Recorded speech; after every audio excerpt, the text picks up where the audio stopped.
मैं एक former minister chief minister Mamata Banerjee के ऊपर एक कल जीडी की हूँ, उसको एफआईआर में तब्दील होने में 2-3 दिन लगेगा।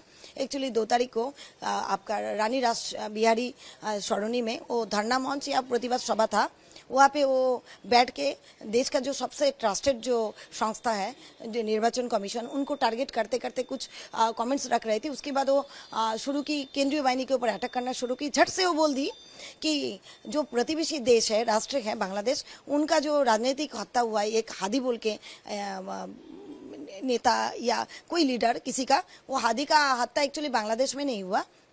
हादी का हत्या स्वराष्ट्र मंत्रालय का दफ्तर से निर्देश से हुआ है। मणिपुर में एसटीएफ उसको पकड़ा था और स्वराष्ट्र मंत्री जब फोन किया तब उसका हत्या हुआ। ये बात वो जानती थी, उस टाइम पे उनके पास भी फोन आया था, लेकिन वो पूरा बात नहीं बोलेगी।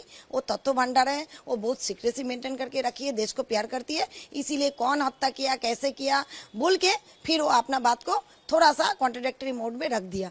तो मेरा यही कॉम्प्लेन है कि जब वो चीफ मिनिस्टर थी तब वो शपथ ग्रहण पाठ में क्या सीखी थी। उसमें एक धारा ये भी है, ये शपथ में एक शपथ ये भी है, जब आप कोई संवैधानिक पद में होंगे तो देश का सार्वभौमत्व, देश का सिक्योरिटी, देश का सीक्रेसी मतलब गोपनीयता आप रक्षा करेंगे। वो सेक्शन 3, 4, 5 में पड़ता है। लेकिन आप जब आप मुख्यमंत्री थे तब आप जो भी डील किए, अच्छा बुरा वो बात अलग है, लेकिन जब आप विरोधी दल नेत्री हो गए तब आप जाके बोलेंगे ये ठीक नहीं था, वो ठीक नहीं था, मुझे ये करवाया गया, मुझे वो करवाया गया, और आप देश का सुरक्षा को ऐसे करके क्वेश्चन में डाल दोगे।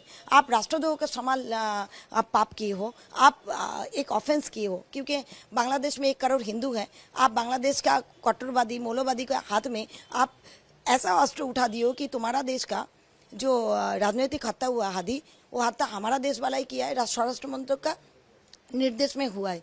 तो वो लोग क्या बैठा रहेगा? वो लोग उधर का हिंदू लोगों के ऊपर प्रतिशोध उठाएगा, जबकि बांग्लादेश सरकार और भारत मंत्रक कोई भी क्लेम नहीं किया कि ये हत्या जो हुआ है ये भारत ने किया है या बांग्लादेश से कोई किया है। हादी का फैमिली सिर्फ बोला है कि बांग्लादेश में ही किया है, उसका आपस का गुटों में किया है। तो ऑन बिहाफ ऑफ देम वो कैसे बोल सकती है कि स्वराष्ट्र मंत्रालय ये हत्या किया है? एक पब्लिक डोमेन में आप बैठ के आप पॉलिटिकल ऐसा मंतव्य रख रहे हो कि पूरा विश्व दरबार में आप भारत का हेड डाउन कर रहे हो। आप भारत में बसवासकारी जो हिंदू मुस्लिम है उनको प्रोवोकेशन कर रहे हो। बांग्लादेश का मुसलमान को, कट्टरवादी मुसलमान लोगों का आप जिहाद सिखा रहे हो, आप प्रोवोकेशन कर रहे हो, इंस्टिगेट कर रहे हो। तो ये सारा जो मामला है, सारा बीएनएस का एक्ट में आपका राष्ट्रद्रोह का शामिल है, उसका नहीं दंगामूलक प्रोवोकेशन है, सीक्रेसी मेंटेन नहीं है। तो ये सारा धारा को राष्ट्रद्रोह में आप 152 बीएनएस, 191, 192, 196, 352, 353 और 153 है। ये सारा आईना तो दंडनीय अपराध है बीएनएस में। सारा धारा को मैं एक्सप्लेन करके बीएनएस का मैं अपना जीडी दी हूँ। मैम, लॉ क्या कहता है? कोई भी आम आदमी या इंडियन सिटीजन या कोई भी आदमी, या भले ही वो चीफ मिनिस्टर हो, तब की चीफ मिनिस्टर हो, ऐसा कुछ वर्ड्स या ऐसी कोई बात कह सकता है जिसमें, जैसे आपने कहा, देश की अखंडता को आघात ठेस पहुंचता है या दूसरे मुल्क से रिलेशन की बात आता है? क्या लगता है, ये क्या संभव है कहना? कोई कह सकता है राइट्स टू एक्ट के हिसाब से? देखिए, कोई भी देश का हेड डाउन नहीं कर सकता, देश का निरापत्ता और सुरक्षित करके कोई मंतव्य नहीं कर सकता है। लेकिन यहाँ एक चीफ मिनिस्टर का बात इसीलिए हो रहा है, वो लिडरल मंत्री भी थी। जब भी हम लोग कोई मंत्री तो लेते हैं, हम लोग शपथ ग्रहण पाठ करते हैं। इवन एक विधायक होने से भी शपथ ग्रहण पाठ करता है। उसमें एक शपथ ये भी होता है, आप देश का सोवरेनिटी, देश का सार्वभौमत्व, देश का सिक्योरिटी और देश का सुरक्षा को ध्यान में रख के ही बात करेंगे। हाँ, उसको ध्यान में रखेंगे। आप जब फॉर्मर चीफ मिनिस्टर थे, आप जो भी कुछ किए हैं, अगर स्वराष्ट्र मंत्रालय के साथ आप कुछ किए भी है, उसका साथ झूठ में हम नहीं जाएंगे। ये पब्लिक डोमेन को उसको आप इस्तेमाल करेंगे। आप क्या किए? आप कॉन्फिडेंशियल ओथ ब्रीच को उल्लंघन किए। ये सेक्शन 3, 4, 5 में आता है और राष्ट्रद्रोह का शामिल है। 352, 152 तो इसमें लगता ही है। ठीक है, आप एक साधारण पब्लिक होके भी भारत का जहाँ सम्मान नीचू होता है, आपका भी सम्मान नीचू हो जाना चाहिए। आप कौन सा मुख्यमंत्री थे जो आपका हार को आप मान नहीं पा रहे बोल के आप प्रोवोकेशन करके दोनों प्रतिवेशी राष्ट्रों का जो एक सद्भावपूर्ण रिलेशन है, एक फ्रेंडलीनेस है, जो शांतिपूर्ण संपर्क है, उसको आप उल्लंघित कर रहे हो, उसको आप अशांत कर रहे हो। ऐसा क्यों किया उन्होंने, क्या लगता है? क्योंकि वो जब मुख्यमंत्री थी तब उसको ओवर कॉन्फिडेंस हो गया, अनप शनप बोलती थी। लेकिन अभी वो जब विरोधी दल नेत्री हुआ, उनको तो बहिष्कृत दल नेत्री बोला जाएगा, वो तो बहिष्कृत मुख्यमंत्री है। अब वो अपना पराजय को नहीं स्वीकार कर पा रही है, तो ऐसा कुछ करना चाह रही है ताकि हमारा पश्चिम बंगाल में अशांति बना रहे। हमारा जो केंद्रीय संस्था है उनको पूरा देश में माने देश के बाहर भी उनका हेड डाउन हो, और बांग्लादेश के साथ हमारा जो रिलेशन है वो थोड़ा डिस्टर्ब रहे। आपको क्या लगता है इस तरह का बयानबाजी से किसी धन का ऊपर आ जा सकता है, या धन के अंदर मतभेद हो सकता है, रिलेशन बिगड़ सकता है?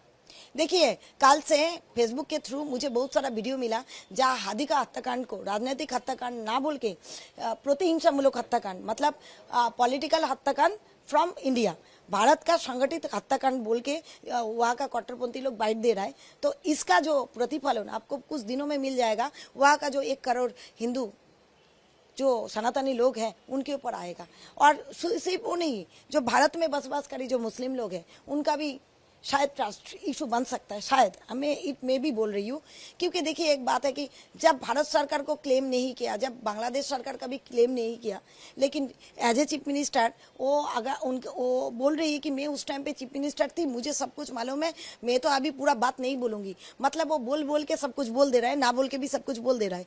तो वो क्या बोल रहा है कि आप लोग भारत सरकार को ट्रस्ट मत करो, मुझे ट्रस्ट करो। ये हत्या हम लोग मतलब भारत सरकार ही किया है, मैं मजबूर थी, अब मैं मजबूर नहीं हूँ, मैं बहुत कुछ जानती हूँ और भी ज्यादा मैं बोल सकती हूँ। तो ये प्रोवोकेशन किसको कर रहा है? 2 कम्युनिटी के बीच में ही तो करा जा रहा है। तो मैडम आपको क्या लगता है, जिस तरह से आपने अभियोग किया है, कानून क्या कहता है कि उनके तहत किस तरह का सजा उनको हो सकता है, या क्या हो सकता है अगर कानून की भाषा में कहा जाए तो? देखिए, कॉग्निजेबल ऑफेंस है, 10 साल का भी सजा है, 7 साल का भी सजा है। और राष्ट्रद्रोह का तो यूएपीए तो कोई मतलब इसका तो कोई आप इसका बारे में बात ही नहीं कर सकते, क्योंकि जो राष्ट्र का नहीं है वो आपका नहीं है। राष्ट्र सर्वोपरि, ये राष्ट्रद्रोह है। ये राष्ट्रद्रोह का सजा क्या होना चाहिए? देश से निकालना, देश के बहिष्कृत करना, और इनका जितना सामानिक पद है उसको छीन लेना। अंत में पूछना चाहेंगे मैम, आपने जिस तरह से इस तरह के एलिगेशन उनके ऊपर लाया, एफआईआर भी किया है, ममता बनर्जी के शासनकाल में अभी लोग कह रहे हैं कि बहुत लोग डरते थे उनसे कुछ कहने से, या कुछ सच बात हो, या कुछ खुल के नहीं बोल पाते थे। तो आप भी खुल के नहीं बोल पाए शायद, तो अभी बोल रहे हैं। क्या लगता है, अभी भी किसी प्रकार का डर भय आपके अंदर है? आपके ऊपर हमला हो सकता है? तृणमूल के लोग जो है, या ममता बनर्जी के साथ जो लोग हैं, वो आपके ऊपर अटैक कर सकते हैं? देखिए, मैं अभी खुल के बोलूंगी, आप लोग न्यूज चैनल में दिखाओगे कि नहीं पता नहीं। मुझे जहां तक लगता है कि पश्चिम बंगाल में ऐसा कुछ गुट है जो जामाती और डीप स्टेट का होके काम कर रहा है, ठीक है, और डीप स्टेट का होके काम कर रहा है। तो मैं जब ममता बनर्जी के ऊपर 2 एफआईआर की, तो मैं सिर्फ ममता बनर्जी का दल का और ममता बनर्जी का व्यक्ति विशेष में शत्रु नहीं बनी, मैं डीप स्टेट का भी, मैं जामाती लोगों का भी शत्रु बनी। लेकिन मेरा देश सबसे पहले है। अगर मुझे खुल के बोलने से मेरे साथ ये लोग कुछ करता है, तो देश का जो 140 करोड़ जनवासी है, भारतवासी, वो लोग सोचेगा, वो लोग ठीक करेगा कि मेरा ये साझा मेरे लिए ठीक था कि नहीं। लेकिन हाँ, थाना में अभी भी कुछ बदला है, कुछ नहीं। क्योंकि कल जब मैं जीडी करने गई थी, मुझे सम्राट बाबू आईसी, वो पहले मुझे बोल रहा था 0 एफआईआर करूंगा, इधर नहीं लूंगा, आप कोलकाता में दीजिए। उसके बाद बोल रहा था, डीजीपी मुझे फोन करके डांटा था पिछले बार का एफआईआर क्यों लिए। उसके बाद मुझे बोल रहा था कि आप 2-4 और एफआईआर करवाइए, तब जाके मेरे ऊपर थोड़ा प्रेशर नहीं आएगा। तब जब मैं बोली कि सोचिए, हाँ, उसके बाद मैं बोली कि आप 0 एफआईआर क्यों होता है, ये तो कोई कंपनी रिलेटेड केस नहीं है कि आप ढीला ढाला करके आप एफआईआर दो, ऐसा तो कुछ नहीं है। इसको 2 दिन में आपको कन्वर्ट करना होगा। और ये ऐसा भी नहीं व्यक्ति विशेष का है, ये आपका बहुत बड़ा अपराध है। इसको हम लोगों को राष्ट्रद्रोह का समान हिसाब में एकदम इंपोर्टेंस लेके आपको देखना है। तब मुझे क्या बोलता है कि तो एक काम कीजिए और 4-5 एफआईआर करवाइए, मेरे ऊपर प्रेशर कम होगा, मेरा नौकरी चला गया तो आप रिस्पॉन्सिबल होंगे। तब मैं बोली, अभी शासक आइन का शासन है, अभी शासक का शासन नहीं है, आइन का शासन है। और हमारा जो मुख्यमंत्री है वो बोला है, माननीय शुभेंदु अधिकारी जी, कि धर्म जाति दल देख के आप प्रशासन को नहीं चलाइए, आप बायस होके मत चलाइए, आप स्वच्छ होके चलाइए। आप मेरा एफआईआर लीजिएगा कि नहीं लीजिएगा बोल दीजिए, और लाइव में बोल दीजिए, नहीं तो मैं कोई और जगह जाऊंगी, एसपी ऑफिस है, कमिश्नरेट है, कोर्ट है, मैं करूंगी। उसके बाद वो मजबूरी से, उसके बाद वो सिर्फ रिसीव किया है। लेकिन कहीं अभी भी इन लोगों का जो आदत हो गया ना 15 साल का, उससे अभी भी पूरी ओवरकम नहीं कर पाए। लेकिन हम लोग निडर हो गए, हम लोग एफआईआर करेंगे।